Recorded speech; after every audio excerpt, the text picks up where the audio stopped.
porque bueno, nos vamos a hablar un ratito de Brasil. El Supremo Tribunal Federal de ese país comenzará el 25 de marzo las actuaciones a raíz de la denuncia contra el expresidente Jair Bolsonaro por su presunta participación en un intento de golpe de Estado. Los hechos, ustedes recordarán, ocurrieron después de las elecciones de octubre de 2022, cuando Lula da Silva venció a Bolsonaro y se dispararon distintas acciones por parte de integrantes del gobierno, militares y militantes políticos para evitar justamente el cambio de mando. Bueno, para hablar sobre el proceso judicial que se viene, sus implicancias para Brasil y para la región, ya recibimos en nuestra mesa a Camilo López Burián, politólogo e investigador. Muchísimas gracias, Camilo, por estar una vez más con nosotros. ¿Cómo están? Buen Bienvenido. día. Muy buenos días. Camilo, un gusto Todo bien, recibirte. por suerte. Gracias. Bueno, el 25 de marzo empiezan las actuaciones. Sí. ¿Qué es concretamente, cómo es lo que va a suceder a partir del 25 de marzo? Bueno, lo que se define el 25 de marzo es si el expresidente Bolsonaro y una serie de personas más que están acusadas de distintos crímenes vinculados particularmente con la democracia, pasan a ser imputados, pasan digamos, no es que se va a decidir qué es lo que, si lo que hizo el expresidente merece una sanción o no merece una sanción, sino lo que se toma la decisión es qué es lo que va a pasar, ¿no? Si va a ser juzgado y va a tener que hacerse cargo él y el de otro resto de personas sobre este asunto. Un conjunto de personas muy importantes que vale la pena, me parece, que contar y mostrar quiénes son. Pero quizá una cosa que pensaba cuando me decían vamos a conversar sobre este asunto es ponerle un marco bueno, ¿qué es lo que está pasando en Brasil, ¿no? ¿Cómo funciona o qué muestra esto? Y lo que estamos viendo con este proceso judicial, que puede llevar a la cárcel a un expresidente y a una figura muy importante del sistema político brasileño, se enmarca en un contexto de transformación del sistema político brasileño que vale la pena que tengamos una idea que muchas veces, a veces la gente está más mirando del otro lado del Río de la Plata y mirar hacia el norte, pero no tan al norte, no es tan común, ¿no? Que es, hay un gran cambio de cómo funciona la política en Brasil y hay cosas que están en cuestión en la política en Brasil que son bastante interesantes de entender, A ver. ¿no? Primera cosa es, Brasil tiene un sistema político que se reconstruye luego de la vuelta a la democracia, que se instaura en lo que se llama la Nueva República, a partir de la Constitución de 1988. Si uno mira las discusiones de la Constitución del 88, ve que Brasil es bastante distinto al Uruguay. En ese momento, por ejemplo, se discutió si Brasil volvía a la monarquía, una cosa que para nosotros sería una locura pensar, pero digo para que tengan idea de la diversidad de ideas políticas que uno puede encontrar en un país como Brasil. ¿Y qué es lo que pasa a partir de ahí? A partir de ahí los presidentes gobiernan con coaliciones, gobiernan con grandes coaliciones, con un sistema de partidos con muchos actores. En Brasil uno puede mirar en los últimos años siempre más de 25 partidos en el Congreso. Obviamente 25 partidos no son ordenables ideológicamente, responden a un montón de cuestiones. El asunto es que esos partidos que viven adentro del Congreso brasileño cambiaron muchísimo y las relaciones entre los poderes políticos, entre el Parlamento, el Poder Ejecutivo y el Poder Judicial están cambiando. Y lo que estamos viendo, esa pelea que se visibiliza hoy, es fruto de ese cambio. Del cambio en los actores y del cambio en las formas de relacionamiento. Pero ahí va, pero es un Voy cambio. rapidísimo y les cuento qué quiere decir eso. Dale. ¿No?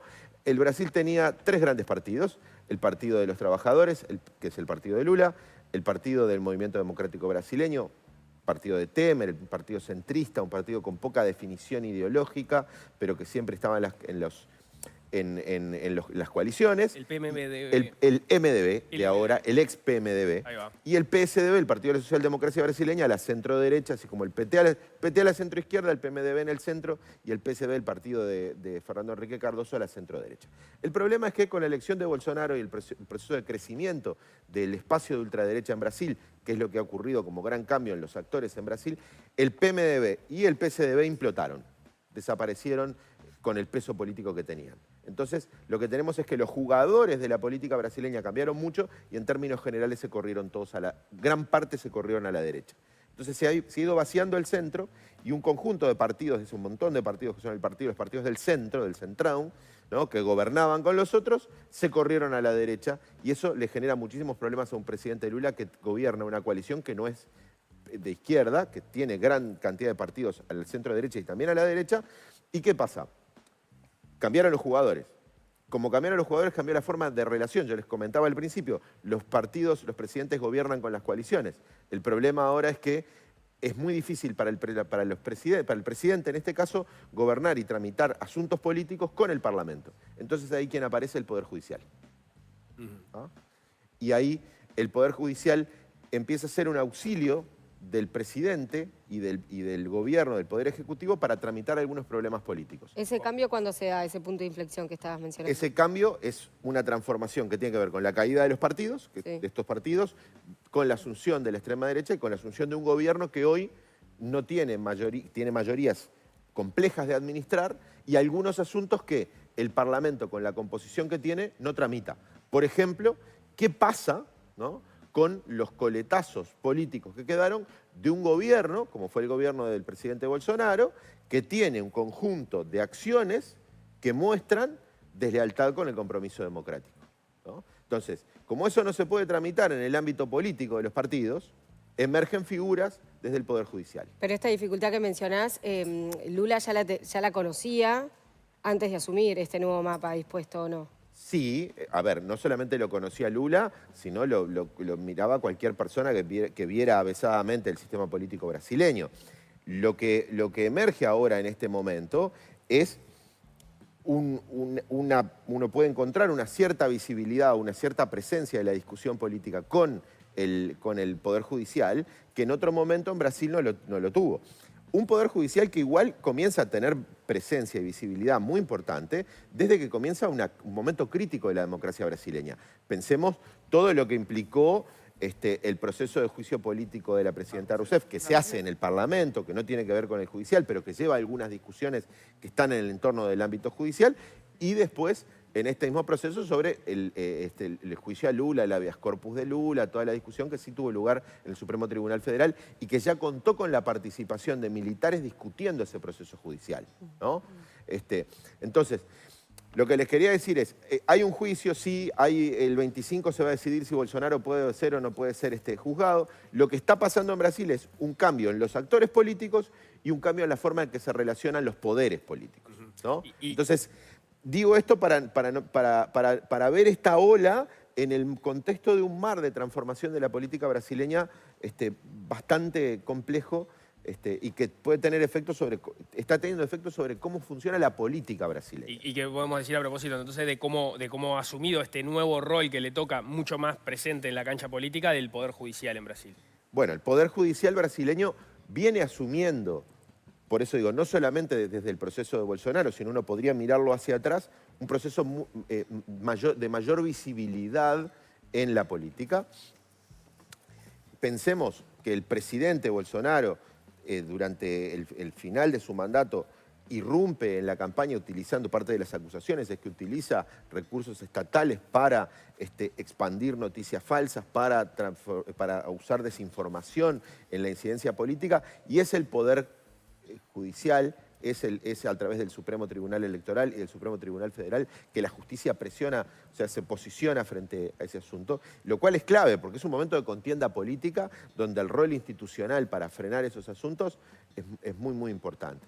Ahora, esa es una parte de las acusaciones, un presidente que durante la campaña electoral empieza a poner en tela de juicio al sistema democrático brasileño, al sistema electoral brasileño, que se reúne con diplomáticos de otros países y habla, ¿no?, empieza a construir la idea de la posibilidad de un fraude electoral que se disemina por las redes sociales, sobre todo como medios de comunicación de los sectores bolsonaristas, que se hace dirigidamente en un plan orquestado, es parte de la imputación que se está teniendo sobre Bolsonaro, que aquí hubo gente que participó de reuniones, que organizó esto, uno puede leer la actuación que se prepara para discutir el 25, donde aparecen transcripciones de audios, donde aparecen mensajes de gente usando ese colectivo. Digo porque es muy importante, porque también hubo una narrativa como de salieron los bolsonaristas y tomaron el 8 de enero los tres poderes de la República, el Poder Judicial, la Casa el Palacio Presidencial y el Supremo Tribunal de Justicia, en una cosa muy espontánea. O sea, hubo una cosa orquestada, me vino que además tiene actores transnacionales, ¿no? Hay algunos actores que hoy tienen presencia política en el Uruguay y que hoy tienen actuación en el mundo virtual uruguayo y que tienen medios de comunicación abiertos que fueron parte de ese proceso de activar esas milicias digitales. ¿A qué te estás refiriendo? Fernando Cerimedo, uno de los propietarios de La Derecha Diario, que junto al Español Negre operan hoy en Uruguay. Cerimedo es una de las figuras que participa y que articula el asusar esas milicias digitales en el proceso de construir la idea de fraude electoral que lleva a la toma de la Plaza de los Tres Poderes el 8 de enero, después del mandato de Lula, pero también posibilidades. O sea, todo eso, esto muestra una acción deliberada y orquestada en la que la discusión es cuánto participa el presidente, cuánto participa el ministro de Defensa, Pablo Sergio Noguera, cuánto participa Walter Braganeto, que es ministro y que es candidato con Bolsonaro, Augusto Heleno, una figura clave en la formación de los militares que estuvieron en el gobierno de Bolsonaro. Pensemos que el gobierno de Bolsonaro es el gobierno brasileño de los últimos años con más militares en el gobierno, más que la dictadura que inició Castelo Branco en 1964, para que tengamos un panorama, ¿no? Y donde la democracia es un asunto en cuestión. Ahora, con toda esta previa, ¿no? Y con todo este panorama, ¿la chance efectiva de que Bolsonaro vaya a la cárcel es la más probable o es una incógnita? Si yo tuviera la capacidad de predicción, estaría en otras lides, ¿no? No lo sé. Hay un poder judicial que ha sido muy activo en frenar muchos de estos asuntos, ¿no? De plantarse a algunas amenazas que en Brasil se tienen para con la democracia, con la calidad del debate público, y la figura del juez Alexandre de Moraes es una figura clave en este proceso. Han pasado muchas cosas con esta integración más o menos del Supremo Tribunal Federal, ¿no? Este Supremo Tribunal Federal, con algunos cambios, es el mismo Supremo Tribunal Federal que recibió la presión que en ese momento era el comandante en jefe del ejército, que luego ocupó cargos con el gobierno de Bolsonaro. Se me borró el nombre ahora en el momento del habeas corpus de Lula, ¿no? O sea, no podría decir qué es lo que va a ocurrir. Sí me parece que es un punto muy importante en la política brasileña y también en cómo se interpreta y se ve el efecto de este tipo de gobiernos y de actores políticos y movimientos políticos que uno podría catalogar de ultraderecha, que han sido muy blanqueados y muy naturalizados en la discusión política, ¿no? Y a partir de eso, ¿cómo se rearma la derecha, o cómo se está rearmando la derecha brasileña? Por ejemplo, pensando que el año que viene va a haber elecciones en Brasil, que eventualmente Bolsonaro ya podría no ser parte de la oferta electoral. Por ser imputado no podría ser parte. Bolsonaro ya está impedido desde el punto de vista judicial de ser candidato, ¿no?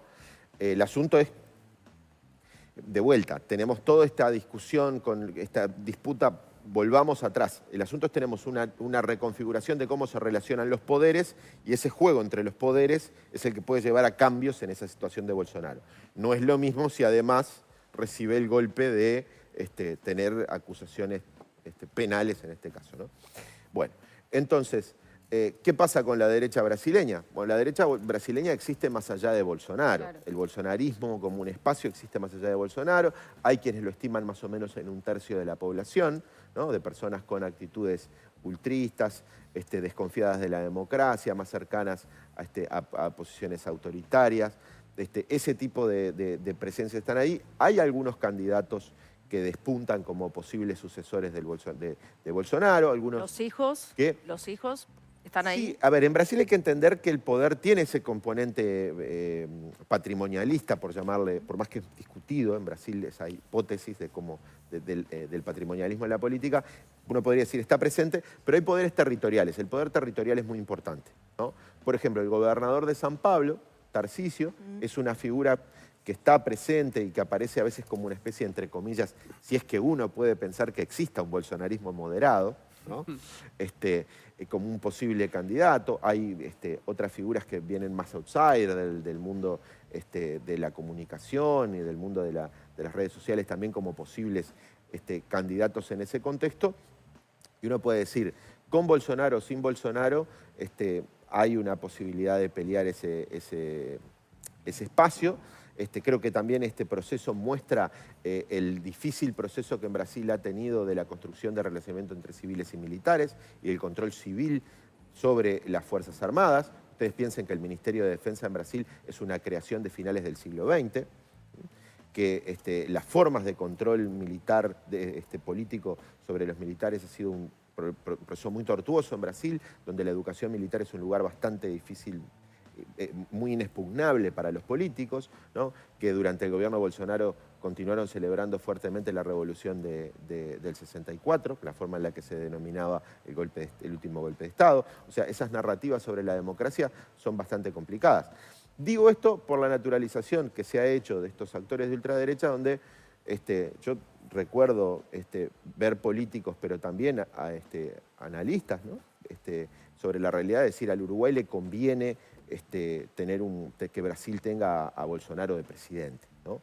O sea, creo que este proceso judicial y este proceso de visibilización de lo que pasó, de la articulación contra la democracia, de todo lo que estamos viendo ahora, nos permite dimensionar y entender lo peligroso que es este asunto, porque no es una discusión sobre preferencias políticas, sobre si estamos más a la derecha o más a la izquierda en lo que queremos con la redistribución, con la agenda de derechos, con distintos asuntos, sino con la lealtad con las instituciones. Pero estos candidatos, perdón, que mencionás, ¿tienen un perfil autónomo, digamos, firme, definido, o sería un Bolsonaro enmascarado? Vos me decís los candidatos brasileños. Sí. Bien, ahí tenés de todo.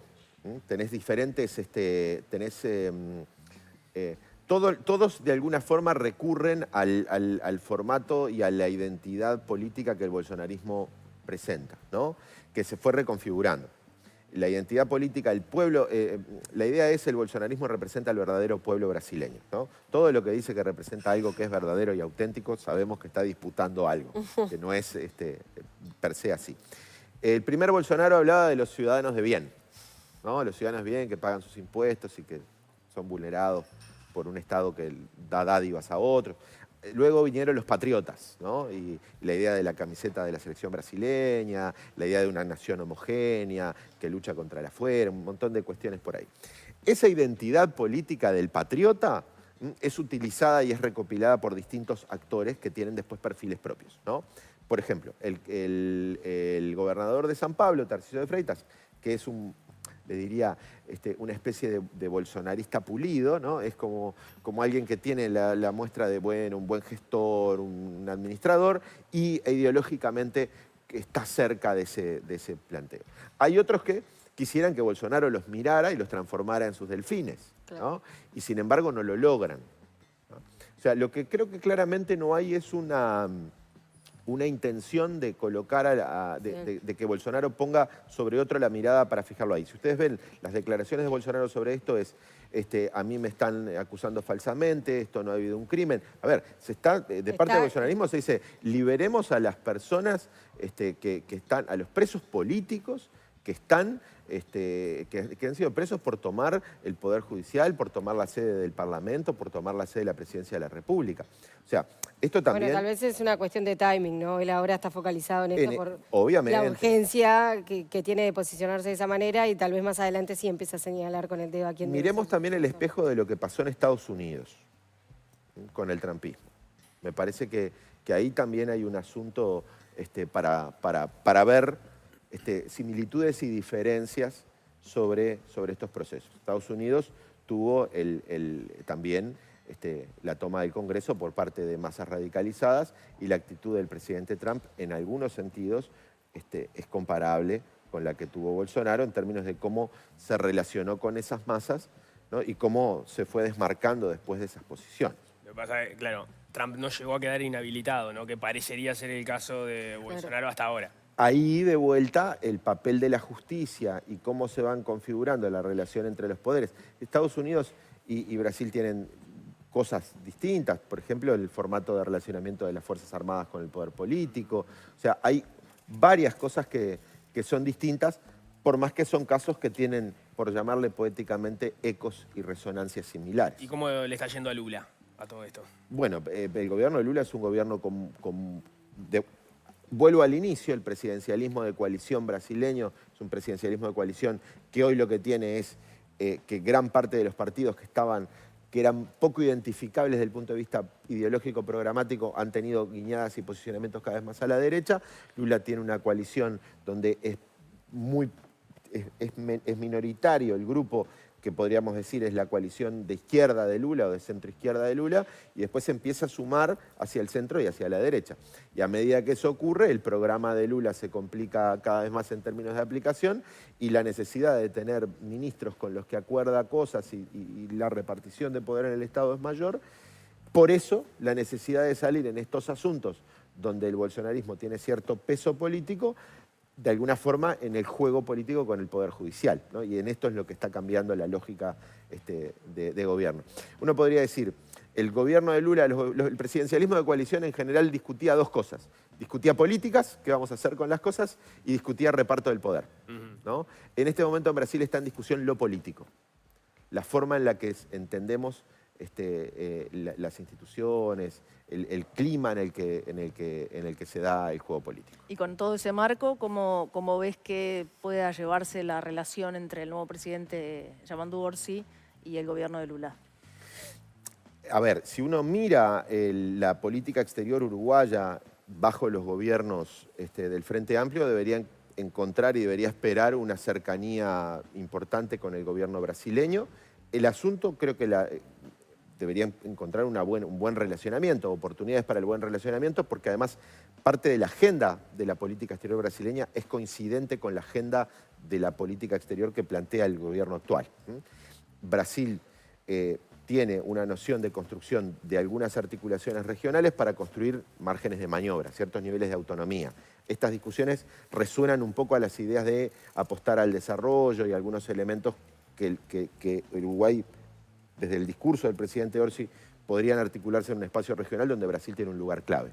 Ahora, el asunto es que el pasado como espejo para ver lo que va a ocurrir es bueno en términos generales, pero ni Brasil es el Brasil de los tiempos de Lula en sus primeros mandatos, ni el mundo en el que ese Brasil estaba es el mismo, ¿no?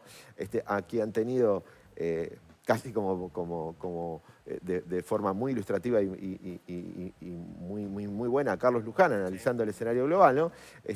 Y Carlos ha traído esta idea, que es una idea que ha trabajado un colega español, José Antonio Sanauja, que es la idea de un momento de interregno, de cambio de orden. O sea, están en cuestión las reglas, están en cuestión la distribución de poder, están en cuestión las instituciones.